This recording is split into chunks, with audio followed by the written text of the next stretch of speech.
गोसेखुर्द प्रकल्पाच्या उजव्या कालव्याचं पाणी उन्हाळी हंगामामध्ये धान पिकाला नियमित मिळावं या मागणीसाठी सायगाटा येथील गोसेखुर्द उजवा कालवा विभाग कार्यालयासमोर महिला शेतकऱ्यांनी 15 डिसेंबरपासून आमरण उपोषण सुरू केलंय। उपोषणाचा चौथा दिवस असून आजपर्यंत स्थानिक आमदारांनी उपोषणकर्त्यांची साधी भेटही घेतली नाहीये। शेतकऱ्यांनी सांगितलंय की गेल्या 2 वर्षांपासून त्यांचा पाणी मिळवण्यासाठी चाललेल्या पाठपुराव्याला ठोस उत्तर मिळालं नाहीये। त्यांना केवळ बनवाबनवीची उत्तरे मिळतात आणि त्यामुळे आता शेवटी आमरण उपोषणाचा मार्ग स्वीकारावा लागलाय। अस्मानी आणि सुलतानी संकटांनी त्रस्त असलेल्या शेतकऱ्यांना प्रशासनाच्या दुर्लक्षामुळे आणखी एक मोठा धक्का बसलाय। या उपोषणाला नागभीड आणि ब्रह्मपुरी तालुक्यातील मोठा प्रतिसाद मिळत आहे। दोन्ही तालुक्यातील शेतकऱ्यांनी उपोषणकर्त्यांची भेट घेऊन त्यांना सहकार्य करायला सुरुवात केली आहे। यामुळे उपोषणकर्त्यांना अधिकच उत्साह मिळालाय। उपोषणस्थळी राजकीय पुढारी येऊन आपला पाठिंबा दर्शवतात, मात्र त्यांच्या जात्यानंतर पुन्हा तेच दुर्लक्ष सुरू होतं। उपोषणकर्त्यांनी प्रशासनाला चेतावणी दिली आहे की जर त्यांच्या मागण्या लवकर पूर्ण न झाल्या तर उपोषणाचे आंदोलन अधिक तीव्र होईल। गोसेखुर्द प्रकल्पाच्या वरिष्ठ अधिकाऱ्यांनी शेतकऱ्यांच्या मागण्यांकडे गांभीर्याने लक्ष देऊन त्यांच्या आरोग्याची योग्य काळजी घेण्याची आवश्यकता आहे। महिला शेतकरी संघर्ष समितीच्या वतीने आज गोसेखुर्द उजवा कालवा सायगाटा या कॉलनीसमोर आपल्यासमोर ज्या बसणाऱ्या अनेक महिला इथे आमरण उपोषणाला सुरू केलेल्या आहेत ना, एकमेव मागणी आहे या उन्हाळी धान पिकाकरता पाणी द्या। याच मागणीला घेऊन मागील फरवरी महिन्यात सुद्धा शेतकऱ्याच्या वतीनं अनेक दिवस उपोषण चाललेलं होतं। तेव्हा या विभागाचे जे मुख्य अधिकारी आहेत त्यांनी लेखी पत्र दिलं होतं आणि या शेतकऱ्यांचं उपोषण सोडायला भाग पाडलं होतं। त्यांनी त्यावेळेस म्हणाले होते की काही कामाचं जरा बांधकाम करायचं आहे, काही पॅचेस अपुरे आहेत, ते जरा आम्हाला 6 महिन्याची मुदत द्या। आम्ही यावर्षी म्हणजे 25 आणि 26ला नक्की पाणी सोडणार आणि त्यांच्यावर विश्वास ठेवून संबंधित शेतकऱ्यांनी तेव्हाचं आमरण उपोषण हे स्थगित केले। आज वर्ष लोटतं आहे। गेल्या 3-4 महिन्यापासून सातत्याने शेतकरी या पाण्याच्या संबंधाने पाठपुरावा सुरू आहे।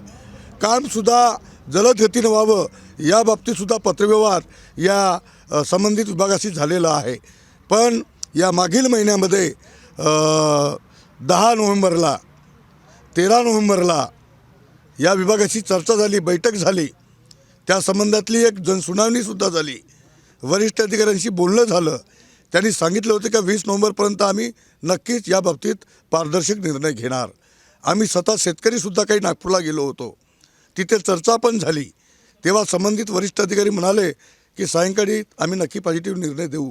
पण जेव्हा आम्ही 7-8 वाजतापर्यंत होतो, जेव्हा प्रत्यक्ष बघतो तर मुख्य तिथले जे अधिकारी आहेत हे गायब झाले आणि जे हाशे नावाचे इथले जे कार्यकारी इथले अभियंता आहेत हे तिथे आणि इथे नेहमी मिळतात आणि त्यांनी लेखी स्वरूपात दिले की आम्ही 22 किलोमीटरपर्यंत फक्त पाणी देऊ, उर्वरित नाही। म्हणजे मागे जे सांगत होते तीच ती कहाणी वारंवार सांगण्याचा सातत्याचा प्रयत्न आहे।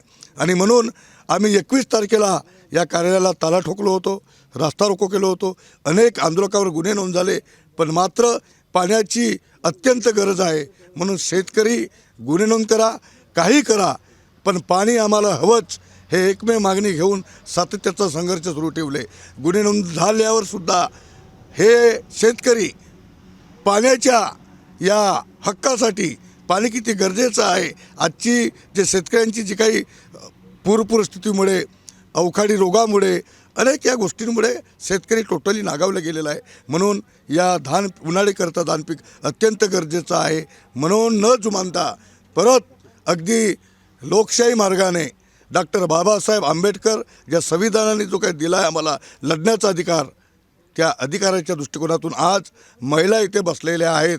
तेव्हा मी आता जो 8 पासून हिवाळी अधिवेशन सुरू होता, स्वतः मी 10 तारखेला याच संबंधाने की 15 पासून आमचं आमरण उपोषण सुरू होणार आहे, तर परत तुम्ही जरा विचार करावं।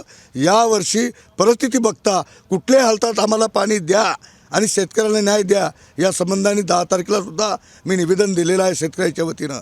पण हे अधिकारी जे काही ठेकेदार आहेत तिथले बांधकाम त्याच्या सोयीच्या हितासाठी हे सगळे त्यांची धावपळ चाललेली आहे। म्हणजे या देशाचा पोशिंदा शेतकरी मेला तरी चालेल, मात्र ते गोसेखुर्दचे बांधकाम करणारे ठेकेदार वाचले पाहिजे अशी एकंदरीत भूमिका दिसते आहे।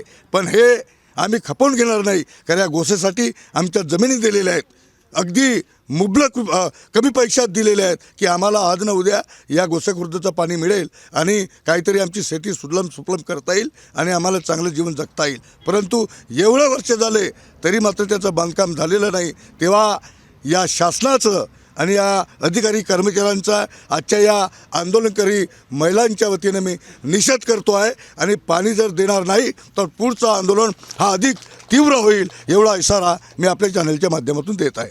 विनोद दोनाडकर, स्टार महाराष्ट्र न्यूज, ब्रह्मपुरी. नवनवीन घडामोडी पाहण्यासाठी स्टार महाराष्ट्र न्यूजला सबस्क्राईब करा आणि ताज्या बातम्यांचे अपडेट मिळवण्यासाठी बेल आयकॉनला प्रेस करा आणि परिपूर्ण बातमीबरोबर रहा, इतरांपेक्षा एक पाऊल पुढे.